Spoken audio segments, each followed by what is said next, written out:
Here's the battlefield of Pilot Knob. The mounds that you see back here, that is the actual fort walls. There's a couple of the cannons, and in front of those mounds is a moat, not a wet one, a dry one, and the fort walls went up on that. But on the inside, in the center, they had buried a gunpowder vault.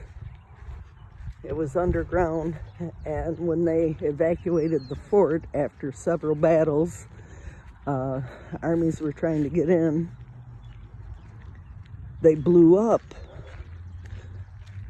the magazine powders, and that's what this big hole in the center is, because it was buried 12 feet down. But this is the inside of the fort.